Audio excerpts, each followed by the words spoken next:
This is The Wheel Weaves, a Wheel of Time podcast with no spoilers. Hey everyone, I'm your host Dani, and I'm the one going through this series chapter by chapter. As always, there's no spoilers past the chapter we're covering, and that means it's totally safe for first-time readers. I'm joined by my co-host Brett, who's a longtime fan, and he's guiding me through this journey. We'd like to acknowledge and thank our executive producers, Brandy and Kirkwood, Chad Welsh, Sean McGuire, Rikky Morrisette, Yanis, Albert Lorenzo, and Eddie Costello. And we'd like to thank and welcome Ken Conduit of finally writing this GD PhD dissertation. So good luck to Ken on writing his PhD dissertation, and thank you for supporting us. We really appreciate it. In this episode, we're talking about chapters 15 and 16 of Lord of Chaos. Yeah, so chapter 15 we have A Pile of Sand, and chapter 16 is Tellings of the Wheel. And I gotta say, this is pretty funny because we immediately got some, answers to some of your predictions from the last two chapters. Oh, I'm immediately wrong. Oh, yeah, it was really funny because you were like, oh no, these girls are, not gonna just, tell their plan. There's so many things many things that got wrong. Oh, Remember man. how I predicted we weren't gonna hear from Egwene and she was gonna be trapped in Gawain's dreams? Oh, I do. It's the first sentence is Egwene woke up. Yeah, that's it. There wasn't actually anything at all to worry about. Yeah, no, it's all good, except for, the ramifications of Dream doing it. So, Yeah. it works. We'll see. Yeah, we'll talk about it when we get to it, so. Uh-huh. Okay, so what do you have for us to start off with today? Yeah, awesome. Okay, so for today's fun fact, I wanted to do something Aiel-centric, because we get a little bit of that. Sure. And specifically about the Gaishain and the year and a day of service, because that does come up. So, there is some real-world inspiration for a year and a day of service. Not exactly the same way the Aiel do it, though. Okay. But I'm going to draw on two specific examples. So the first one was in the Middle Ages, in the times of serfdom, so basically serfs being peasants, who would work the land under feudalism, like feudal lords. And it really varied depending on the country, but specifically, from what I could find in England, a serf who escaped or made his way off and found his way to a chartered town and evaded recapture for a year and a day would gain their freedom and become a citizen of the town. Okay. So it's year and a day, that's what you got to get to. Sure. All right, now specifically in the US too, it's actually the year and a day is the minimum sentence for a crime to count as a felony. So a felony is punishable by death or imprisonment in excess of 1 year. So very specific on the wording. So if it's a year or less, it's classified as a misdemeanor. But it's a bit of a loose rule from what I could find too. Like the sentencing? Yeah. And so technically, only sentences exceeding 1 year allow prisoners to obtain an early release. So technically, a sentence of a year and a day can actually lead to less time served than a sentence of 1 year. Okay. Yeah. So I'm thinking that the year and a day of service was a little bit drawn from the U.S. judicial system. Right. But then RJ interprets that differently for the Aiel, where they serve a year and a day. Mm-hmm. Mm-hmm. And there are no cracks or flaws in any judicial system that we have today. No, I think they really nailed it with this one. It sounds perfect. Yeah. Yeah. And again, there's a lot of different interpretations for the year and a day, so this is what I could find. So there you go. No, it's okay. I like that. Yeah. It just highlights all the terribleness of the entire system. Well, the wise ones don't like what's happening in their whole system right now, too. That sounds like a mental health issue. Yeah, That's a little bit different. We'll get to it. All right. So last time we were here, a bunch of crazy Tel'aran'rhiod stuff happened. Yeah. That's a good way to put it. Mm-hmm. Okay. Elaine and Nynaeve just flitted off thinking they needed something when they really didn't. And it's you can't always get what you need, but you get what you want, or can't get you what you want, and they got what they actually need. It's a very confusing time. It's weird. Yeah. I like what you said at first. Yeah. Because it's more accurate. Okay. You didn't get what you needed, you got what you wanted. Yeah, okay. That's sort of what happened with them. Well, what was it that Elaine said? You can't always get what you want, you get what you need. Yeah. Or something. The song. Like the song. Yeah, Right? but that's not what actually happened, because it turns out they didn't actually need anything. No, they need the bowl. Yeah. There's a bowl. They need the bowl. I don't know. Now they need to go get the bowl, but they're not allowed to go and get the bowl. Okay, we'll get to there. So also we had Egwene getting into some trouble in Tel'aran'rhiod where she's not supposed to be. Uh-huh. We'll get into that. Okay. And then a bubble of evil popped up in Saladar. Right. Aes Sedai are poorly prepared Yep. If a Forsaken actually attacks? From our side of things, yes, they think that they're doing quite No, well. they don't. They know they're not doing well, but they just can't trust anyone. That's the problem. Okay. And then also, last time we had Rand going around and doing all his Rand stuff in Camelin and Tyr and at the farm where all the men are learning. He's having a tough time. He's doing stuff. He's basically just waiting around for Elaine at this point. Well, he's working on an expansion project. Yeah, For the men Chandlers. Yes. Yeah. Okay. So, chapter 15 is called A Pile of Sand, which is, I like that title. That might be my favorite title of the chapter. I love the punishment that comes up here. Well, it's so funny. It's good. So the chapter symbol is the Aiel, shield and spears, and right away I am immediately wrong about my Egwene being in trouble prediction. Yeah, that was a kind of funny tangent that you went off on with her like being trapped, and I was kind of digging it. No, I have to say, after I was saying those things to you, like you were wrapping up the episode, and I was like, "But Brett, what's gonna happen to Egwene?" Like you didn't even really want to talk about it? Yeah. Like you weren't thinking that I was thinking that this was bad? No, yeah, and that was my mistake. Like I really should have played that up more, like what's going to happen to her, but it just didn't even cross my mind that you would think that she was like stuck now. I was like, wait a minute, am I way off base here thinking that something bad is happening to her? Well, if you remember, because you're like, oh, she's trapped there, but it's like she's just in Gawain's dream, but so he's got to wake up at some point. I don't know. That's true. It's really hard for me to really know where your mind goes. Yeah. Because sometimes you just like dismiss events completely. Yeah. You're right. That's true. I do. And this one you're really latched onto. Well, I don't know. I don't get what's happening in the world of dreams and stuff. Well, I got explanations this chapter, so like I can summarize that. Can't wait. Yeah. So let's get into it. Egwene's perspective, she just wakes up, no problems, from her dream last night with Gawain. So she basically... Well, you say no problems, but she's a little bit sleepy. Okay. So she's woken up basically probably when Gawain wakes up, right? Is that how we're assuming that works? It's possible. Because she's in Gawain's dream. Yeah. And then when his dream ends, she can leave it? Just that simple? That's a decent interpretation because he's awake and his dream is gone. Yeah. No more dream. It's gone. Yeah. So yeah, you could definitely say that. Okay. It's not confirmed that Gawain woke up, but it's like now she's just awake, but we know when you're in Tel'aran'rhiod, it's not as restful. Yeah. Like, okay. That stuff all applies. All right. So now she has a whole lot of things to think about how she doesn't wear the Aes Sedai ring so she can fit in better with the wise ones. Yeah. And how she's still hiding the fact that she is not a full sister. Yes. And then we also get that since the Lanfear attack, her head always hurts after visiting Tel'aran'rhiod. Okay. So she's been getting headaches. Yes. She isn't fully recovered. No. So are you saying that just like, I'm thinking now, are you thinking that's like nefarious headaches or just like... No, she's recovering I just think she's recovering, and in like a couple seconds, we're going to get the wise ones telling her that she's not allowed to go to Tel'aran'rhiod until she's healed. Yeah, and she totally is. And she's not healing. Yeah. So that's probably why. They probably know something about that. Yeah, so I've got like a major question kind of to envelope this chapter. Do you think that the wise ones know that she's being disobedient, like she's sneaking into the dream? I don't. You don't? Okay.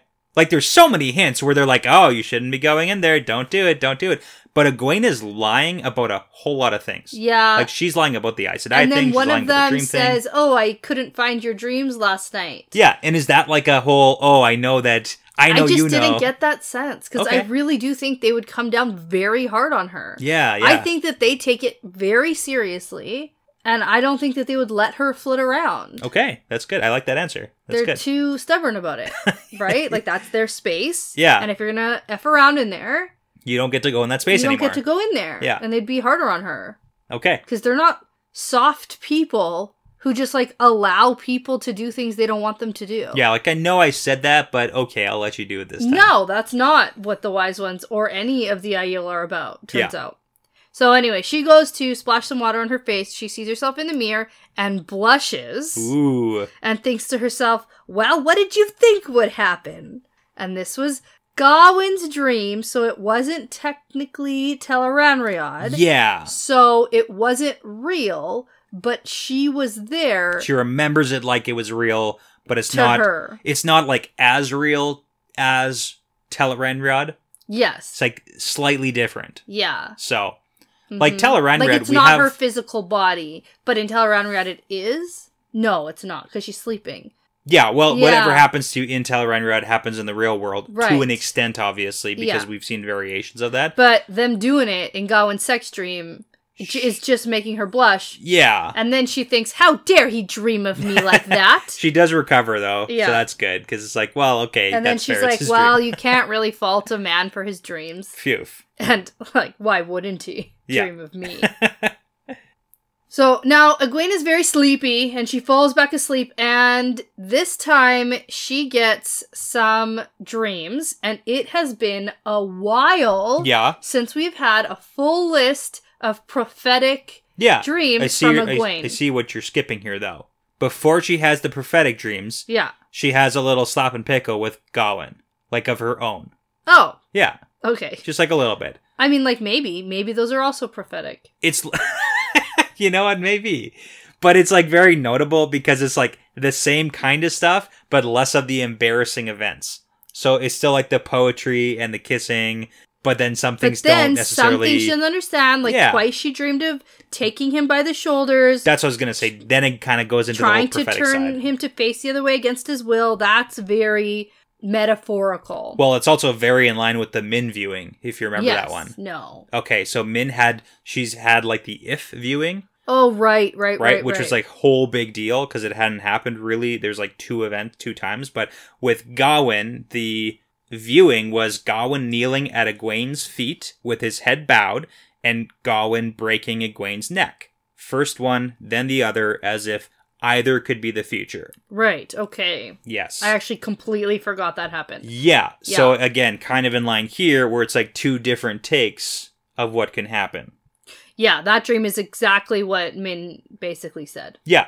So it's like something's going to happen where it's like one way or the other, we don't know which way is going to be the real way. Right. Okay. So. And then we get a whole nother list of other dreams about other people that Egwene is having. Yeah. Some of these are fun and we already know and we can kind of interpret. Go for it. Okay. Here's the list. So Perrin first. Wolf at his feet. Hawk and Falcon perched on his shoulders and he's unaware of them. Yep. So that means that... Berlin and Fail. Yeah. So still in the picture. And all right. Hopper. Awesome. Okay. Right? I assume so. I hope so. Okay. Or other wolves. Possibly. Did wolves return to the Two Rivers? We don't know. We don't know too much about that, but we also know Perrin's not in the Two Rivers anymore. Where the heck is Slayer? Good question. Haven't seen that guy in a long time. Okay, where's Perrin? Perrin? Yeah. Mm-hmm. On his way to Rand. Apparently. And with whom? Did he go by himself? I bet not. That's a good question. Okay. Then also, he's trying to throw away the axe until he finally runs away from it, but it floats after him and chases him. Cool. And then Perrin turning away from a tinker and running away. That's probably Aram. It could be. It could be. The wording in these are a little bit odd. So it's like... I'm just guessing. Yeah, no. Just like... That's fair. Wildly throwing things out for anyone who's like, read them out. I know that you don't want me to read like a whole page, but anybody interested, like the wording is a little bit vague and a little bit like which way is it actually going. So anyways, we've got Matt speaking the old tongue. 2 ravens on his shoulder, claws sinking through his coat into his flesh. And then he's got defiance on his face, and then grim acceptance. Ooh, that's kind of in line with our Matt as a character, though. Mm-hmm. Like, he hates everything, but then he's like, yeah, fine, I'll do it. Right, okay. So for me, sure, this is like a Shan-Chen thing, right?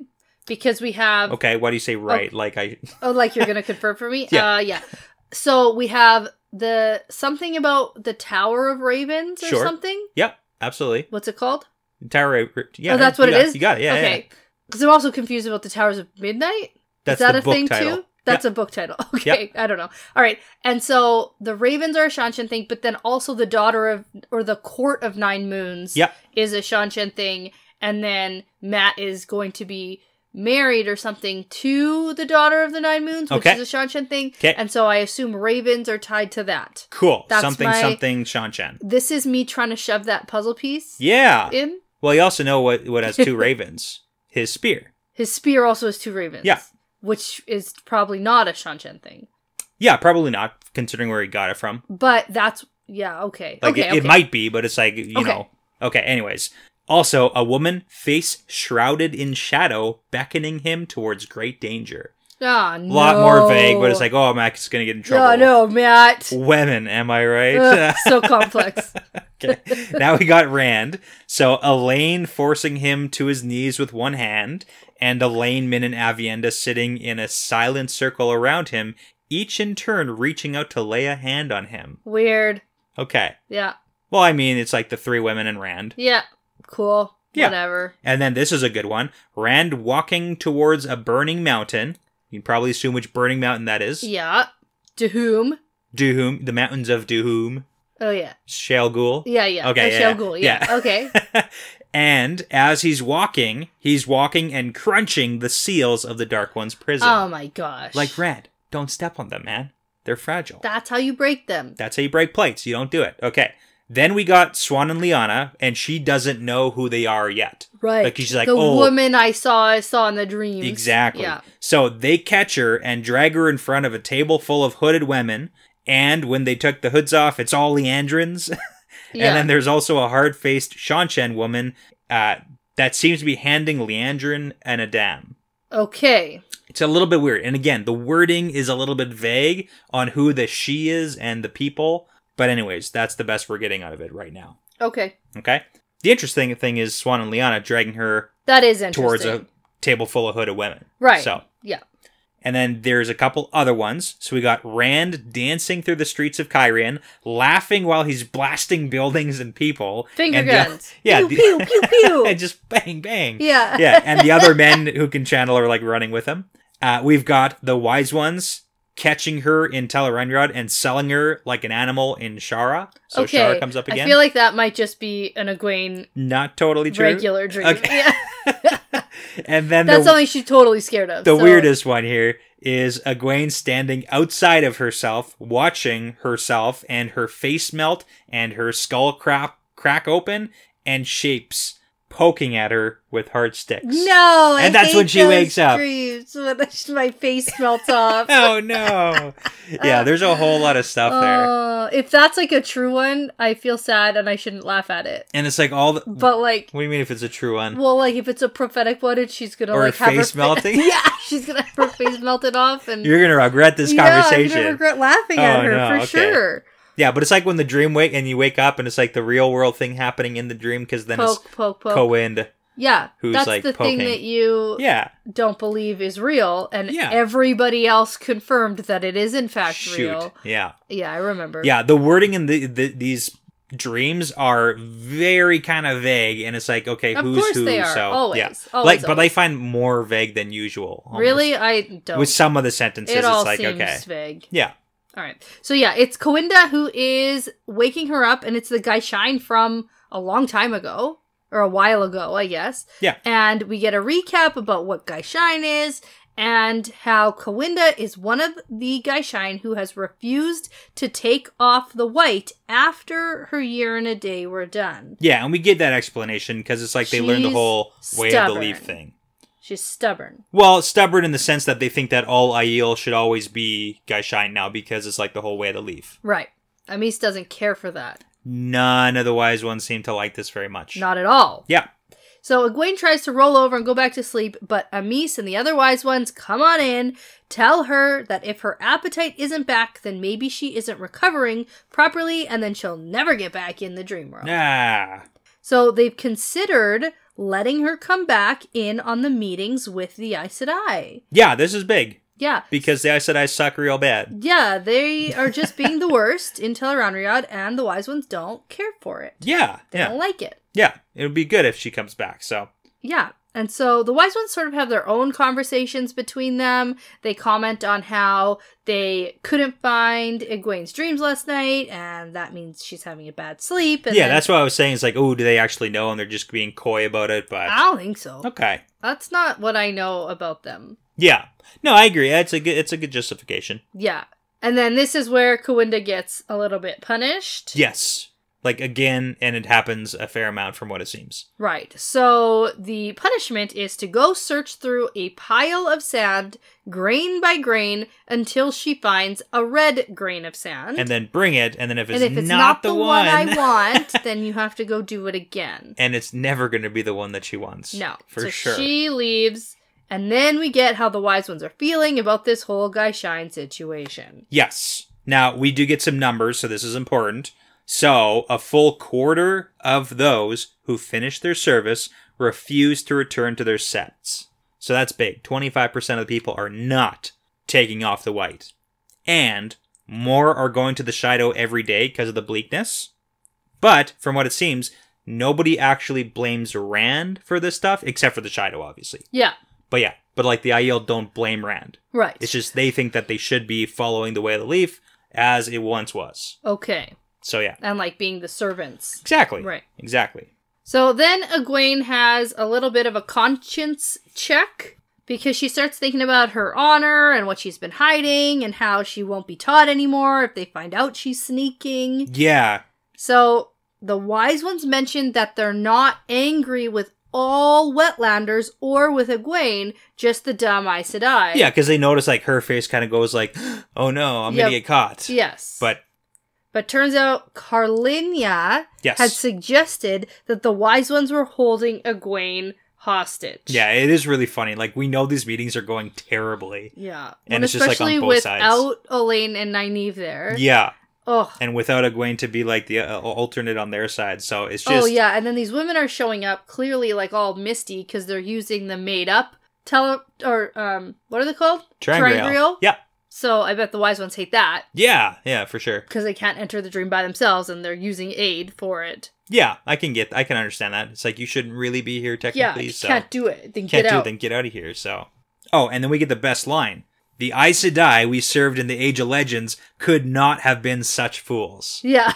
But that's a huge thing, because we know before, like, this book series really started, the Aiel were basically in awe of the Aes Sedai. Yes. Like, the first time that we ever saw Aiel interacting with Aes Sedai was like, they're mystical, and like, are you gonna, basically kill me? Kill me with your lightning! Exactly, like, it was crazy. Was that, Urian with Varen. Yeah. And then... And he's like, I'll dance with them, ha ha ha ha. Yeah.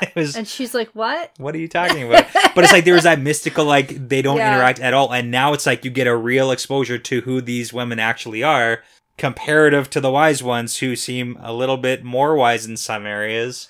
Yeah. It's like breaking the whole perception a little bit. Yeah. Mm-hmm, mm-hmm. Yeah. Shoot. So anyway, at this point, the wise ones reiterate that as long as Egwene stays out of the dream a little while longer, she should recover. And like, that's an important thing to note, considering she woke up with a headache and has every time. Yeah. Like, if she wants to legitimately recover, she should probably listen. Probably, but it doesn't sound like she is. She's like, I'm just so bored. Yeah. What am I supposed to do? Like, she may very well have been better already had she, like, properly rested. Yeah, because they seem worried that she's not better yet. Yeah, it's like, this should be fixed now. Yeah. But anyways. All right, but Egwene's like, how long do I have to stay out of here? I want to stop lying about it. Yeah. It's like, you could just stop doing going for like a week. I don't know. Yeah, she does the whole self-justification, whole lot for of this sure. chapter. She's Egwene. Yeah. She's Egwene left over from Fires of Heaven. Fires of Heaven Egwene is awful Egwene. Oh. Yeah. So I've said that lots of times. No, I know, Not Egwene's book. But she's not like... Not a good look. Picking up in your book at all? Is not she like... yet, no. Not yet? Okay. Oh, no. What does she need to do to, get back at a proper level here for you? I'm not sure what it'll take. I'll let you know when it happens. Okay. When there's Is it like the lying like the sneaking around you don't like? The sneaking, the lying, the pettiness. Sure. The immaturity, lack of communication. I don't know. Something will happen that she does that impresses me. Sure. And that will turn the tides. I'm sure. Okay. Yeah, she's just going through this. It's a phase. She's a little bit alone. Yeah. Not a lot of purpose right now, right? So I think that's kind of where people start to get lost. Our characters get lost when they don't have a lot of, like, true purpose. Sure, like, what's the next objective? Where are we going with this? Yeah. What's going on right now? Yeah. Okay. I like that. Okay, so... Next up, Egwene gets to ask some questions about Tel'aran'rhiod. Yeah. She's improving to the point now with Tel'aran'rhiod that she knows what kind of questions to actually ask. Right, and the questions that they will answer. Yes, but she also has to do it in a way that doesn't give up the fact that she's totally going into Tel'aran'rhiod. Right. So she says, is it possible to be pulled into someone's dreams against your will? And it's a very simple answer. Yeah. Well, no, but yes. No, but yes. No, but yes. Actually, not no. But yes. Sort of yes, and only yes. Only yes, if, but only when things are like, okay, you know? Okay, so the answer is yes. Yeah, Tell us so not unless there is strong emotion involved. And we kind of sort of heard a little bit about that previously. Okay. But now we get like a full-on, okay, this is what basically happens. If you watch the dream of someone who loves or hates you, you can be pulled in, or if you love or hate them. And that's why the wise ones don't try to watch Savannah's dreams or even speak with the Shido wise ones, because they might get sucked into their dreams, and that's not a good situation. Right. And that's also, there's a funny little quip there with the wise ones about like, that's why you don't watch your husband's dreams. Don't do it. Don't do it. And if you do it, you're only going to do it once. And apparently Melaine did that. It definitely seems like that might have happened, and they're like, hey, Melaine. Remember when that happened? Yeah, don't do it. That's why we don't do it. All right. And then Egwene, more specifically, asks, what if you don't try to look in? Yeah. Okay, and that one is like, no, but also yes. Yeah. Because yes, specifically. If the emotion was very strong, so great it left no room for anything else, you could be drawn in merely by letting yourself be aware of the other's dreams. Yeah, so that does seem to be what happened, because Bear kind of tells this whole story about her mentor, Mora, who, and again, moved mountains. Moved mountains. Isn't that one of the stories? No. I don't know if we heard that one. It sounds like a Gleeman story, and I tried looking for something for this one. I couldn't find anything yet. Shoot. I'll keep looking. I couldn't find anything just yet. Okay. The important point I was going to point out here was the H. Yes. Right? So I have it here. The side note here is that the wise one who lived for 300 years. Yeah, was approaching, and she only died because she got bit by a snake. And about how Amis ages more slowly than other women. Yeah. Probably because she works with the power. Yeah, but this is a big kind of difference here. We've got people who work with the power, who are the Aiel. Yep. And they are kind of aging more slowly, but they don't have the ageless face of the Aes Sedai that Aes Sedai are like, hey, you get it after working with the power for a long time. Right. Why? Oh, I don't think they work with the power very often. Like, they can do it, but... Well, these people are very strong, and we've got people like... Not that they're strong, but how often are they actually using the power? But we've also not seen that with people like the Sea Folk. Yeah. I guess the Windbinders use the power all the time. Yeah, definitely. So it's got to be something else that the Aes Sedai do, and nobody else does. Right. So, obviously, the Oath Rod thing? There we go. Okay. Yeah.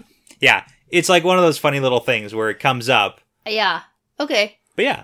All right. Well, at this point, Egwene keeps asking questions, trying not to be too specific, and she asks, what about dreamwalkers who aren't wise ones? Do you ever see any other women in Tel'aran'rhiod? Yeah. But at this point, Egwene kind of like zones out too. Right, because she starts thinking about her strong emotions towards Gawain. Yeah, so it does seem like there's a little bit of give and take there from both ends of that relationship. Turns out, now that she has experienced sleeping with Dream Gawain, I bet her ready to be disappointed in real life now. 3 hours later. Oh no, that's the worst! No, wait. Yeah. All right, well, that's the end of our Egwene perspective, and we're going to jump right into Elaine. Yeah. This is a funny perspective. I think it's so hilarious. Oh, it's good. Yeah. I'm happy with this. This makes me happy. It does? Oh, yeah. Nynaeve just, straight up telling off the Aes Sedai. Yeah, that part's hilarious, Fantastic. but it's like the consequences, and I don't care. We're not going to Abu Dar now. Oh my god, I never expected them to get permission to go. And the fact that they were like, please. Now they're under, I said guard. that last time. I was like, there's no way they're actually going to go if they're asking for permission. Yeah, I know, but it's like, why would they even, think that they should ask they should just leave. They should just go. Just go. Of course you can't go. Leave and come back. No one's going to notice, right? Probably. Ugh, terrible. God. Okay, so Elena's in Saladar. The streets are packed with people. Everyone's quiet, watching the little tower. Yeah. And Elaine spots Lyanna in the crowd with one of her agents. She's doing her little flirtation thing. Sure. That works so well. And Brigitte is here too. Yeah. So and Brigitte stayed up all night. Okay, and so did Nynaeve. Yeah, but Brigitte's a warder, So, like, she's got the extra Different. stamina. Different. Nynaeve does not. No. Also hilarious because the Nynaeve flip-flop. Well, because she was like, I'm just going to go to sleep anyway. And then she didn't. Because, like, that's how we ended the chapter. Was she was like, yes, I'm going. And now she's like, no, I'm not. Yeah, she did not sleep last night. She's very tired. And Elaine thinks that she could have slept because Anaya did tell her to go to bed. But Nynaeve was being stubborn last night and refused to sleep, muttering about showing Theodrin, showing everyone. I'll show the whole world. Yeah. Yes. And so we get the reason for the crowd is because the Aes Sedai are inside with Tarna, and she's leaving this morning with a big send-off party. Yeah, hang on. Did you catch the part where we found out what Moghedien was doing all night last night? Hiding under a bed. Yes, she was. Sounds like Moghedien. That sounds exactly like her. She also can't channel, but it's like, you know. Yeah. So. Unharmed. Unharmed. She's fine. Don't worry. I know everyone's worried about her. Oh my gosh. Okay. Nothing happened. But yeah, this whole big send-off party, Nynaeve is not a fan. I'm not a fan. You aren't. Garbage. Yeah.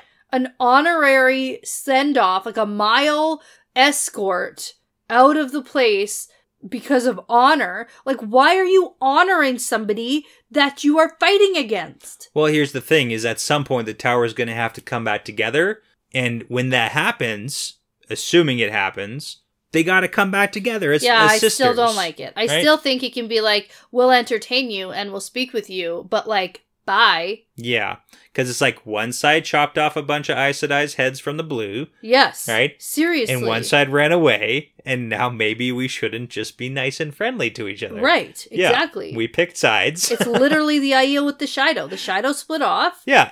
Not doing good things. And now they're like, we're going to kill these dogs. Yes. Kill them. Kill them till they're dead. Okay. This is why you're not allowed to negotiate. Oh, whatever. I just wouldn't want to be so honorific. Yeah, no, I get it. I'm feeling that too. I get it. All right. So now Swan pops into this conversation and points out it's because Tarna is still an Aes Sedai and nothing changes that. Yes. Except for like some things can change how you act and feel towards people. Yeah, absolutely. Like a coup. It's garbage. Exactly. So we also have a death toll. 7 dead in the village. Oh, from the Bubble of Evil thing. Getting hit in the head with like kettles and stuff. Exactly. Yeah. And then nearly 100 in the soldiers' camp because of all the weapons. But also because there's Aes Sedai in the village who could like heal. But now the Aes Sedai are in the camp trying to heal people, so, you know. Right. It took too long to get to them. Bad situation. Yeah. So Elaine and Nynaeve ask if Swan learned anything else, and Swan tells a story about a woman who claimed to be Aes Sedai when she wasn't. Yeah, it's like bickering back and forth, because like, oh, you girls are trying to pretend, like you used to pretend you were Aes Sedai. And, yeah. Yeah. But, I think it's a little bit more than that.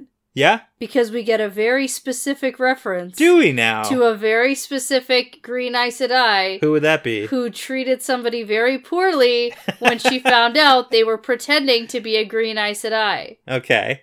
It's Morel. Oh, okay. And Nynaeve. And turns out it has nothing to do with Lan.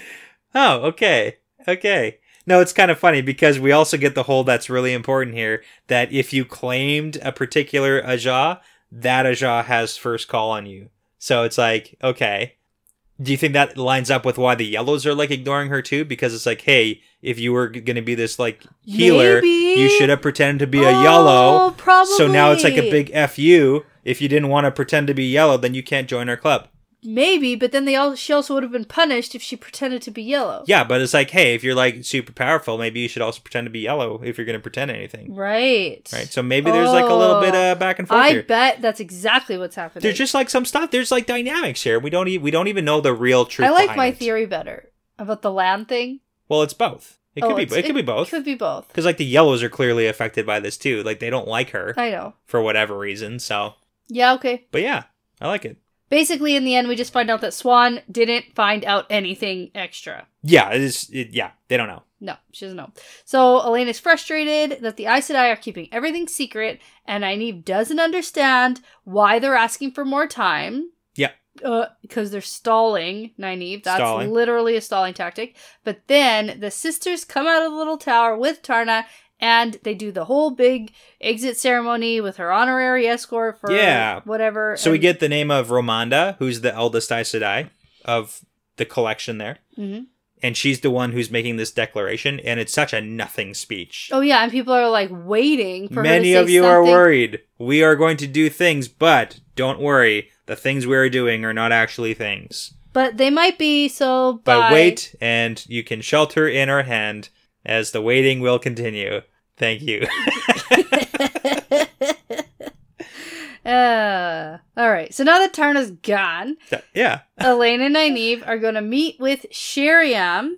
Yes, because Nynaeve and Elaine, like, tried to talk to her, like, last night, tried to grab their attention, but then didn't immediately. Well, that was Anaya. Yeah, but it's right? like, they want to talk. Well, and also Elaine was like, not great, and Anaya was like, not now. Yeah. And so they see Sheriam and they go up and they're like, let's talk alone. So they all head off to a private room to talk with the sisters. Yeah, and it's so funny because, like, when you're reading this, it's got to be like, oh my god, are we actually just, like, going to tell everything and ask permission? I didn't even really know at this point what exactly they wanted to talk about. Like, maybe they wanted to share more about, like, Bubbles of Evil or about, like, I didn't know at this point they were going to be asking for permission to go on a field trip. I just need you to sign my letter. Yes. So I can leave. Yeah. No, I didn't quite realize what was happening. Yeah. So. Well, this is where also Romanda the Yellow is straight up ignoring Nynaeve. Okay. So, right, there's more of that. Ah, that sucks. Okay. So now we do find out that the purpose of this meeting is to have Elaine and Nynaeve tell the Aes Sedai literally everything about the Bol Terangrial they found in Tel'aran'rhiod Ebudar. Yeah. And how it can affect the weather and hopefully fix things. And, you know, since they saw where the bowl is, it'll just be easier for them to go and find it. Yeah. Just like, let us go and we'll go get it and we'll come back. And they're like, no. We'll send a letter to some Aes Sedai who's in Ebudar. Yeah. And she'll find it. Exactly. There you go. Problem solved. Yeah. Easy peasy. And they're like, no. Yeah. And they're like, actually... Yes, because you're accepted. Yeah, and they're like, but here's a bunch of excuses as to why we should be the ones to do it. Yeah. It'll only take like a week. Yeah, we'll go. We'll meet up with her, the Aes Sedai. Yeah, we'll be under her it's fine. care. Nope. They really didn't plan this out at all. This is like the worst. Never gonna happen. So Nynaeve tries to push back a little bit because they can handle themselves. They were in Tanchico. Blah, blah, blah. Nope. It's still not going. And then Elaine tries to add a little bit to the story. Yes. By being like, oh, they'll never find it. I'm the one most qualified to find Terangrial. Which is like fair, but still, no, still not going. And she says, the bowl needs a man channeling too. Yes, which is just like a blatant... So that's why we all have to go to Camelin now. I have to go to Camelin with the bowl. We're going to skip down, we're going to go get the bowl, and we're going to go rendezvous with Rand up in Camelin. Up in Camelin. Like, okay, there we go. And they're like, what? And also, did you catch the fact that that's just like... Oh, straight up lie. She just lied about it? Straight up lie. It's like maybe, because like powerful objects from the Age of Legends did in fact typically use men and women, but... Sure. This, I'm sure, is not the best of anything. It's just like... Yeah. You know, it could be good. The one bowl? The bowl. It's for the clouds. It's going to fix the weather. No. You know, starvation is a real problem, Dani. Okay, so the Aes Sedai are still passing on this idea of Nynaeve and Elaine leaving. And then Nynaeve loses her mind, and it's the best. This might be my favorite thing that's happened so far. Like, it's like a page long. Oh, she just goes off. And debatably, she does it in one breath. Yes. She's like... So then she's panting at the end or whatever it is. So she starts yelling at them about how the Aes Sedai are just sitting around and talking, hoping for things, and doing literally nothing useful. They're all terrified, plus their plan to fight the Forsaken was terrible. She, like, gets shots in about everything that's happened. And they don't trust each other or anybody. Yeah.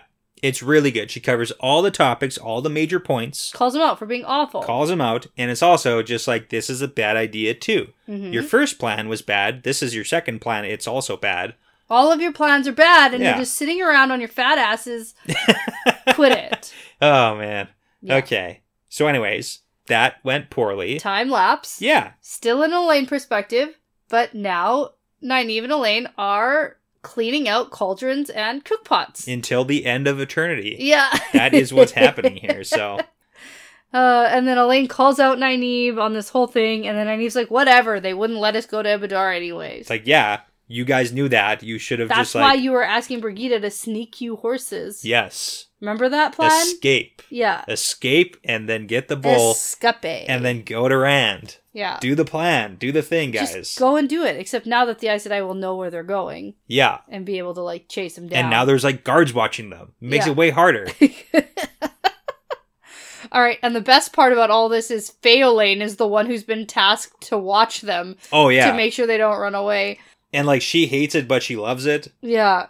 Yeah. So they get back to cleaning, and then we get a perspective change to Sheriam. Yeah. Who's, like, watching them. It's an interesting little snippet here. Yeah. What was your take on it? I don't get it. I don't really know what's going on. Okay, so, like, she's watching Elaine and Nynaeve through the crack in the fence because, like, she just sent them to basically be punished. And then we've got Carlinia, who says, do you want to tell Accepted what fewer than 24 Aes Sedai know? So, like, do you really want to tell Nynaeve and Elaine why we're sitting on our butts and stalling? Yeah. Because less than 24 sisters know why we're doing that. We're killing time. We can't tell them. Right. And then, yeah. And then she says, what options are left to the Aes Sedai? About the Rand thing, yeah. About the Rand, we are out of options. Yeah. So it's like they're kind of sitting around on their hands right now because they're waiting for their plan to be enacted. Right. Which is the new Amyrlin plan, whatever that plan may be. Uh-huh. Yeah. Okay. And then that's the end of this chapter. Yeah, that's it. All right. And now I am so excited to talk about this chapter. Are you? Yeah, I like this one. Okay, I'm glad you like this one, yeah. Yeah. So it's called Tellings of the Wheel, and we have the chapter symbol of... Ooh, the snaky Celtic sign. Yeah, exactly. Which is, again, odd because it's this whole toss-up of what does it represent. Uh-huh. So what does it represent? Do you have any ideas? Well, this one is about the Forsaken. Yeah, we do get that snippet at the end there. Like, the first 3/4 of the chapter isn't, but we get the very big Forsaken stuff. Yeah. Okay. That's it. Snake in the grass. I don't think that's it. Snake in my boot? Maybe. Okay. Yeah, maybe that. Okay. So we are in a Rand perspective. Yeah. Rand is lounging on the dragon throne, making a show of it intentionally. Can I just say something? Yeah. I love that Rand is, like, stepping up his acting game because he is acting the part of the Dragon Reborn now. Right. Yeah. Because of Moiraine. Because of Moiraine. Yeah, because of Moraine's advice. All that advice. He was listening to a lot of it. Yes. So yeah, he's playing the part of who he's supposed to be. Right. So that people take him more seriously. Yeah, they can't see a farmer. And we get that whole, so we're kind of skipping ahead there, but Moraine's advice is like, hey, people will see. The first impression is the most impression because that's the impression that sticks. Yes. So make sure that they look at you like you're the Dragon Effin' Reborn, not some sheep herder from the Two Rivers. Right.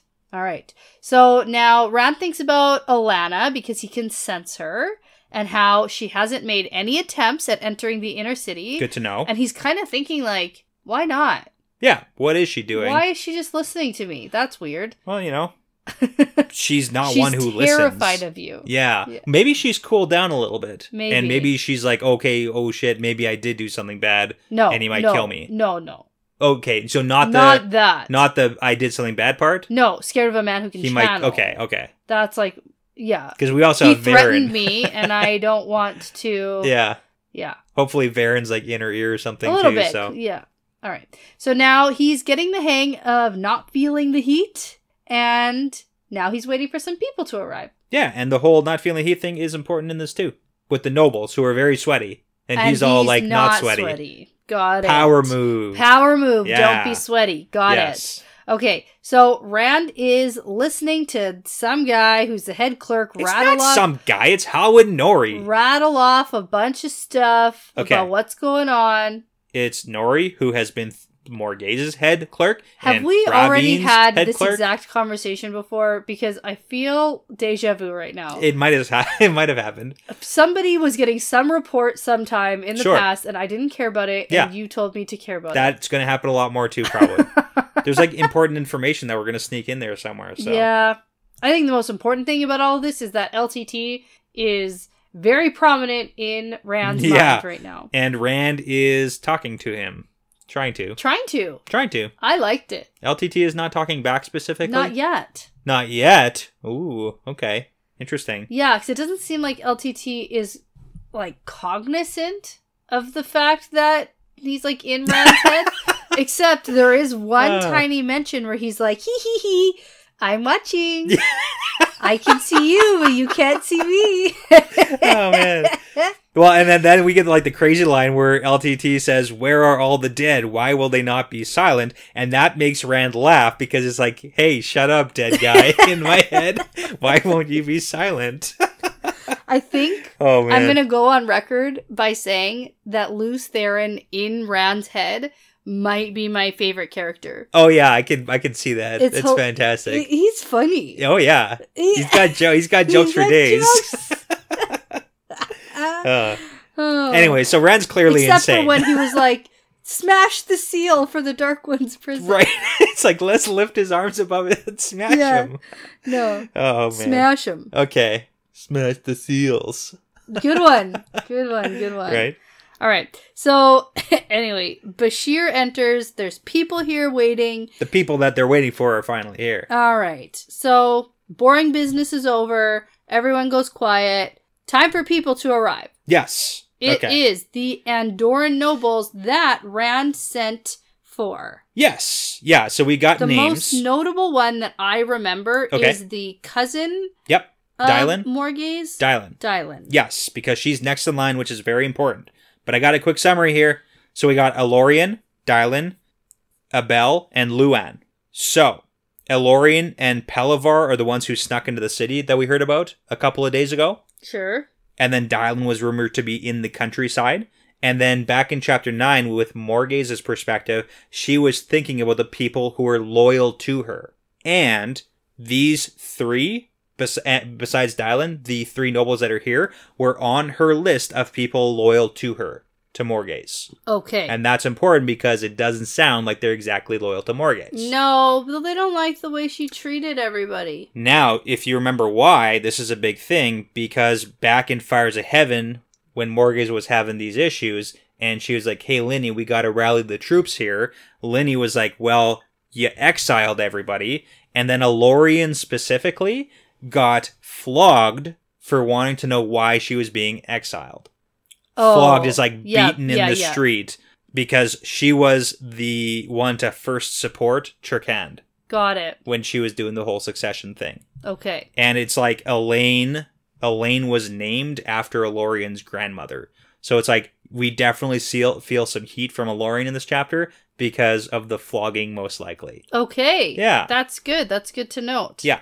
All right, so they walk in, and Bashir is there to do a super formal introduction for Rand. Do it. Love it. Say it. Love it. My Lord Dragon, Lord of the Morning, Prince of the Dawn, true defender of the light, before whom the world kneels in awe. I love it. And that was a Bashir thing. And they're all like, okay. Yeah. And then he gives them no... He's like, here are these people. Yeah, these are the scrubs that are here to see you. Yeah. And so the nobles seem pretty mad about that. Yep. And Lews Therin is like, I was the Lord of the Morning. I'm the Prince of the Dawn. Yeah. You stealing my titles, Rand? Yeah. That's great. Oh, man. Plus, these nobles note the lion throne on the pedestal behind Rand. Yes. That's a big thing, too. Yeah. So now Rand starts this meeting with more of Moraine's advice to never be hostile unless you must, and never be overly friendly, never be eager. Yeah, it's good. He's playing it cool. Yeah, so he's like, hey, come hang out, let's have some wine. Have some chilled wine. Oh, yeah, that's also very important. And they're like, how did you get ice? Oh, and Rand's like, what? I don't have ice. No. This is a power move. Yeah. He's not like, what? He's like, it's not ice. Right. It's the power. Ooh. And they're like, oh, and then one of them doesn't drink it. Yeah. And the other one drinks all of it. He's like, give me more. Yeah.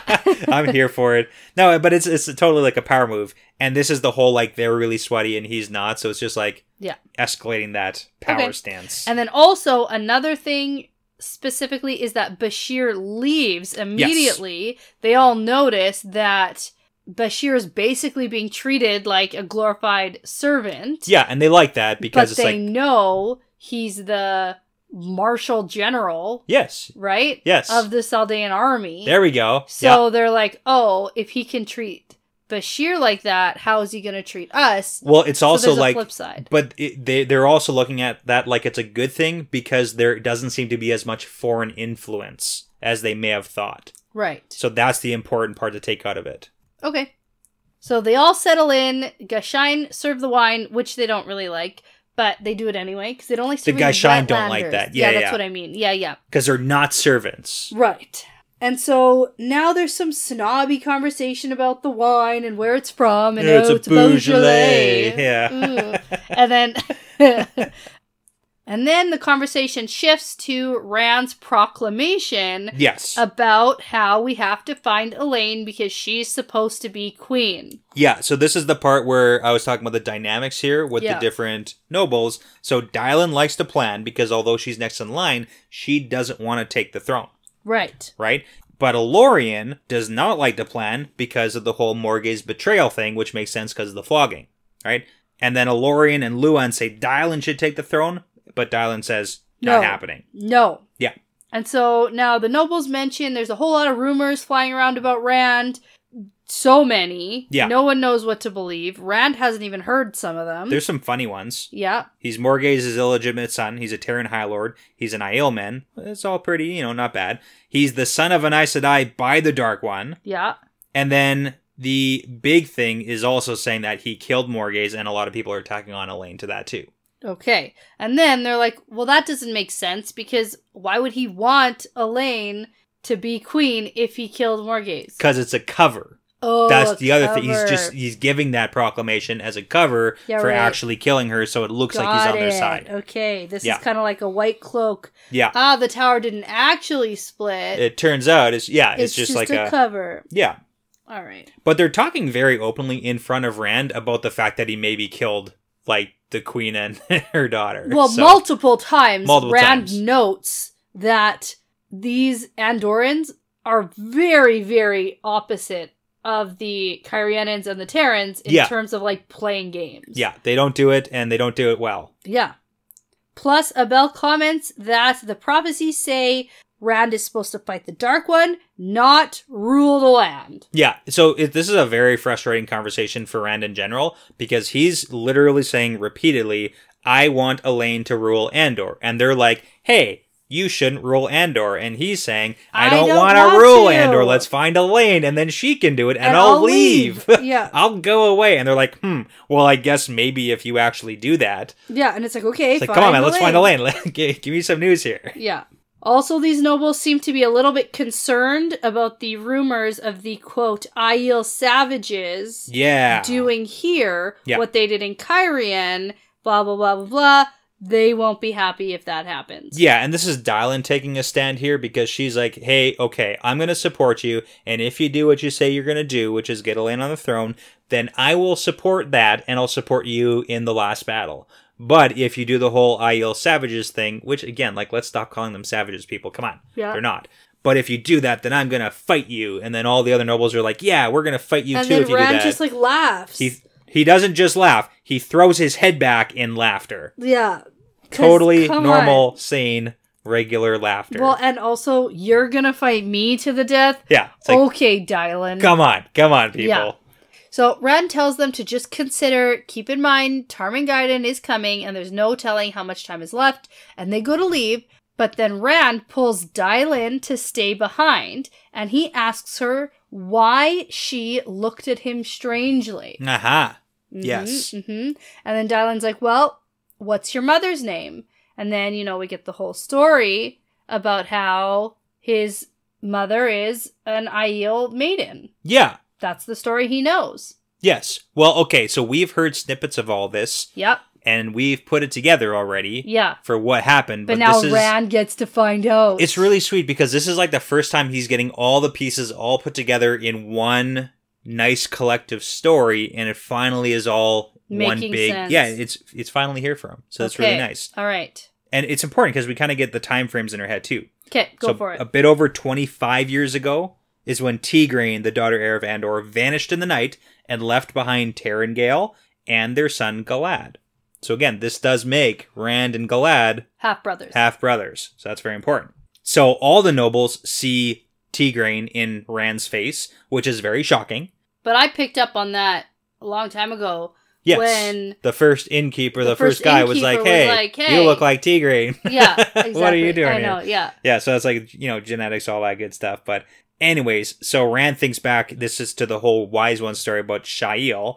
And then Rand, this is also hilarious, he's like, hey, I want to know more about the history of Andor. And Dylan says, don't call it history, thank you very much, because I was alive for it. Yes. Which is an awesome line. I love that so much. But the story of Tigraine vanishing was one morning, she just wasn't here and she was never seen again.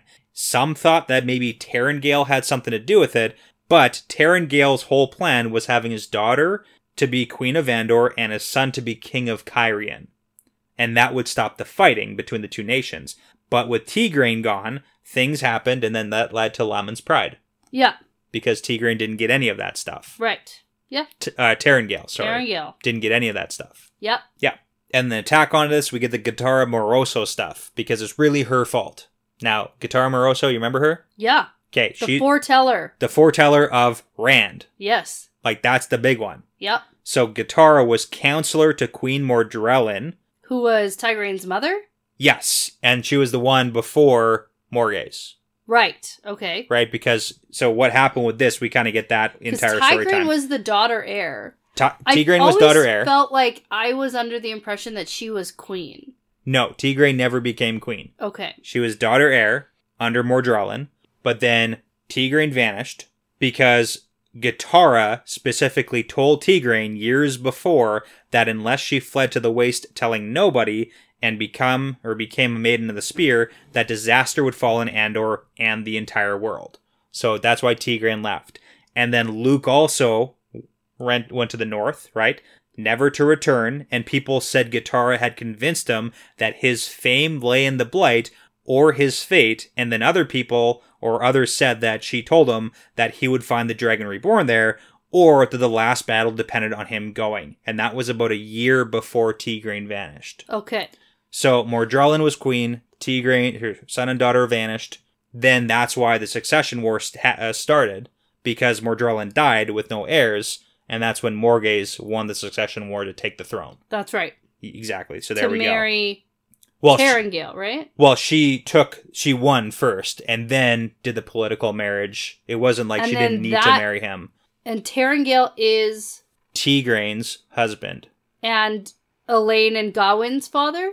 Yeah, Tarangale is Elaine. It. Yeah, so that's why technically Rand isn't related to Elaine, which is important. Which is good news. Yes, technically not. Technically not. Yeah. Yes.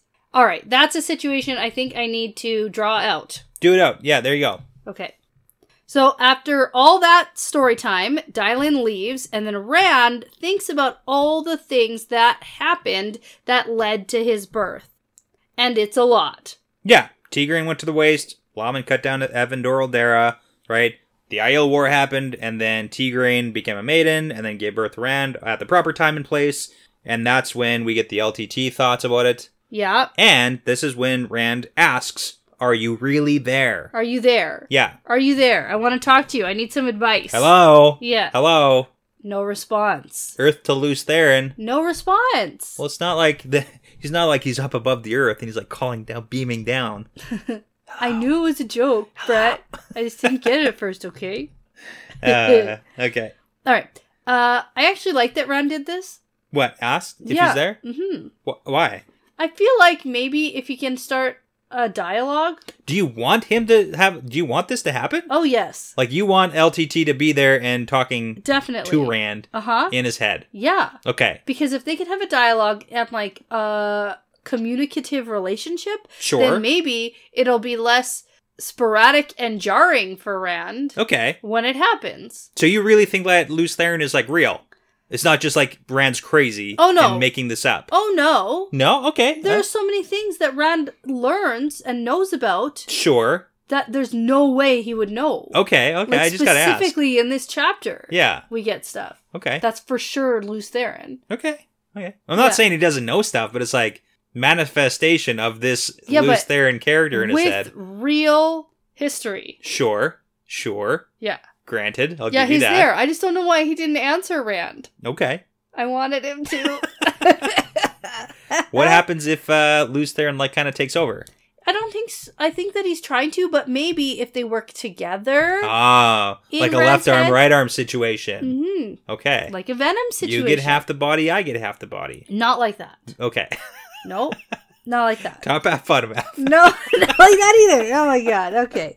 All right. So Rand thinks about how he really does need some advice, but he doesn't want to go to Alana because he can't trust any of the women in the tower except, hopefully, Elaine, Nynaeve, and Egwene. Hopefully. And I find it interesting that he wants to go, that he wants to go to Cairhien to talk to Egwene when it's like, you had her there this whole time. He's got a lot of reasons to want to go to Cairhien. Yeah. Like, 1, get away from Alana. 2, get away from Avienda. 3, maybe get answers from Egwene. But the order of operations to who he lists off for who he can trust Elaine, Nynaeve, and then Egwene. And then Egwene. Maybe there's something to it. Maybe there's not. Yeah. I'm all for this. I want him to go have an honest conversation with Egwene without her yelling at him, calling him a woolhead, and then him getting pissed off and then storming away. You're getting your hopes up here. I know, because he doesn't know where the Aes Sedai are, and he needs to. I actually thought the people coming to meet him was one of the Aes Sedai emissaries. Oh, that would be nice. Yeah. Yeah. Not that. Not yet. Not yet, probably. Okay. Unless he's just hanging out in Cairhien when they show up. I mean, that's possible. It's hard to tell time frames. Uh-huh. It's hard to tell. It's going to happen when it happens. Okay. All right, so now Bashir comes in and says there is someone he thinks Rand should see. Oh, man. You know what we skipped? Rand thinking that all the stained glass ladies are mocking him or something? No, Rand's totally cool. He's got no problems going on in his brain. Right, okay. It is working at full capacity. Okay, anyway, someone's here. Yeah. And someone you should see. Someone who says he's from Lord Brend. Yes. So obviously that's the name he's using up until he gets to see Rand. Right. Yeah. Okay. We know who Lord Brend is. Yeah. Samuel. So a bunch of guards lead a guy in, and at first there's nothing really weird about him, but then Rand realizes that this guy is grinning like an idiot. Yeah. And his expression literally doesn't change, like it's frozen on his face. Yeah, so this is the tough part that I'm going to kind of point out here. So his face is frozen in like a perma smile grin, but his eyes are swimming with fear. Yeah. So his eyes, what's inside this guy, kind of knows what's going on here. Yeah. And he's terrified. Yes. But it has to happen anyways. Yeah. Yeah. Yeah. It's a Forsaken. I get that. It's a Forsaken delivery. Yeah. If you didn't like them, here's another reason why you can like them too much. Samuel's the worst. Yeah. And I liked Rand's response. So let's get to it. Okay. So Rand starts towards the man, but the maidens stop him because this guy literally looks crazy. Yeah, seriously, Rand, don't approach the crazy guy. Yeah. And then Rand asks who he is, and the man answers, I do come from Samael. Because he's from Ilion. I do bring a message for the Dragon Reborn for you. Yeah. And then the message he gives that comes out of his mouth is in the voice of Samael. And Rand recognizes the exactly. voice. This is what I'm talking about. Yeah, okay. So the gist of the message is, hey Rand, I know that you're doing a pretty good job killing Forsaken. Honestly, good job. Yeah. Good job. You know what? Cool. I'm cool with that. You kill them all off. I'll stay out of your way.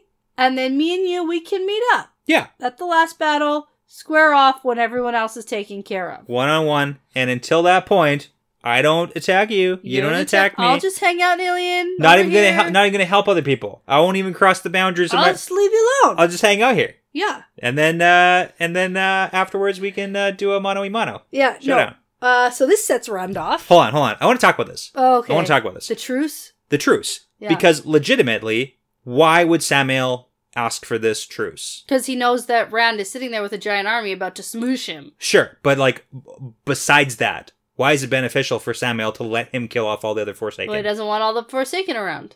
Why?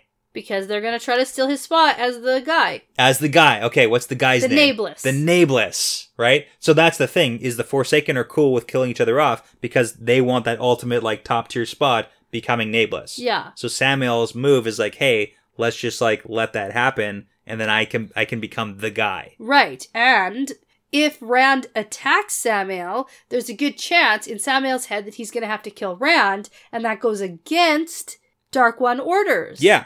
Second question I have for you. Do you think this is a legitimate truce he's asking for? If hypothetically Rand was like, okay, truce is on, do you think Samael would abide by the agreement he's made? Yes. You do? Yeah. You think that he would stay in his box? The last time we saw him, he was talking to Grendel, and he was like, I don't know why Rand is so obsessed with me. I want him to leave me alone.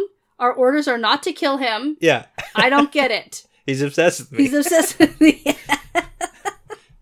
So I think that he's legitimately scared. He wants one of the other Forsaken to kill Rand. He wants Rand gone. Yeah.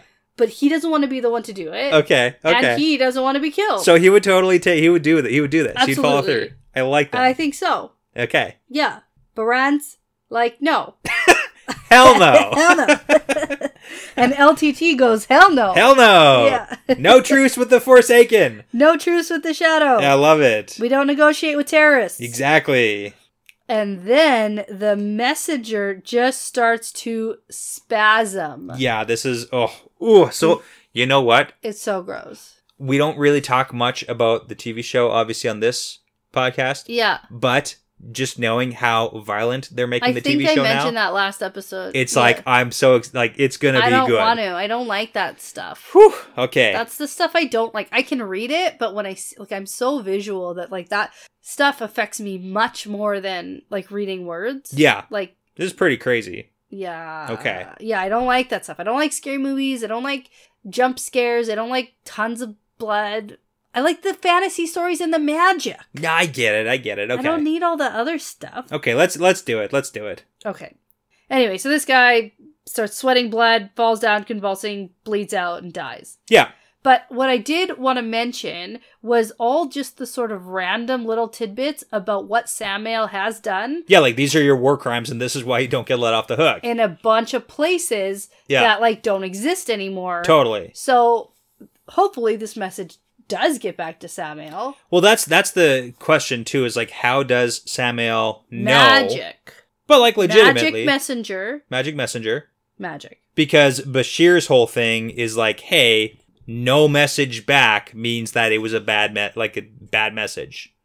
Right. If the messenger doesn't return, that means that the deal is off. Right. But also, would Samael just, like, kill this guy regardless anyways? Whatever was going to happen. Yeah, probably. I want to believe that there is some way that Samael heard the message. Heard it. Through this guy. Nice. As, like, the speaker? Yeah, I get it. On the speakerphone? He's using him like a yeah. You know those things at the playground that you talk in one and it's like goes through to the other one? It's like the tubes, through the playground. Yeah. Mm-hmm. It's like that coming through his voice. On the other side. Maybe. I really would like Samael to be like, oh shit, Rand is loose there. And next time you're at the playground, just think of this scene. I will. You'll get what I'm talking about. Yeah. All right. So Rand tells his people to give this man a burial and say a prayer. Yep. And you know what? We don't know if this guy was a dark friend or not. No, but like give him the benefit of the doubt. He looked pretty scared. Yeah. So then Rand says he might spend the night in Cairhien. Uh-huh. And Aviendha appears. Perfect timing. Yeah. And now Aviendha is focused on him. And Rand berates himself about wanting to be with her and Elaine. He doesn't know what's going on. Gosh. Terrible. No woman can be with me. I don't know why I'm thinking of these women.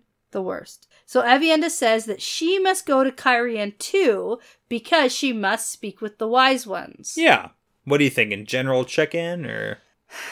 Legit excuse to go with him? Be with Rand. You think so? Yeah.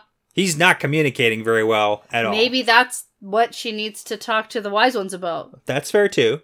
The entire time in Rand's head, too, he's still thinking, like, oh, she's just a spy and she hates me. Right. We don't get that Aviendha is a dreamwalker, right? Like we've got no indication of that at all. But it's possible the wise ones are entering her dreams and chatting with her. Very possible. Yep. Okay. And it's, like, good to get some face-to-face time. Like, she is training to become a wise one. That's true. So, like, they could have been like, hey, return here next time Rand comes. We'll see. Yep. So Bashir tells Rand You are going to watch my horsemen go through their paces again this afternoon. Wink, wink, nudge, nudge. Right? Brad Secret mission. Puts him off until tomorrow or maybe the day after. Super secret plan. And I just think, what's the plan here? What is the plan? Because it's like, what's the plan? What's the plan? What's the plan? What are we doing here? Because this is the second time Bashir has been like, hey, remember, you gotta do something with me. Secret plan. And this is the second time Rand has put off what he's supposed to be doing with Bashir. Yeah, and we don't know if he went and did it the last time. And we don't know if the put off is like part of it. It could be. It's like a double fake out. Or if the put off is he's actually putting something off. But like Rand understands how important this is too. He's vocalized that. Especially now with this like message from Samuel, and we know that Matt's on his way. Yes. To Tyr. We don't know how which far. Which is like kind exactly. of a distraction, but Matt's hoping Samuel's taken care of. Yeah. Before he gets to Tyr. He's supposed to just ride in and clean up or something. Come on, Matt. We don't really know. Come on, What's Rand? the secret plan? Jeez, guys, come on. What's going on? It's like we're gonna have to read this entire book before we find out, maybe, or something. Okay. All right, that's the end here. Yeah. I like those 2 chapters. There's a whole pile of sand. It was a lot of stuff. In terms of like information chapters, I like those ones. Okay. Yeah. Yeah. They furthered the plot a little, Except for Halwyn Nora, you didn't care for him. Oh, boring note-taking guy? Yeah. Yeah. You don't even want to mention his name. I didn't write it down. That's rude. Yeah. Rude. Mm-hmm. Okay. Mm-hmm. Okay. And Rand is definitely going a little bit bonkers. Well, whatever. It was bound to go Tell me ahead. something new and interesting. Okay. And to kick us off, chapter 17 is called The Wheel of a Life. And it's got the dragon symbol. Oh. Okay. Cool. I'm Yeah. excited to go read. There we go. Now, before you go off, yell at a bunch of Aes Sedai for being inactive and inefficient. I'm going to say that this is part of the pattern now. Yeah, it's part of the pattern.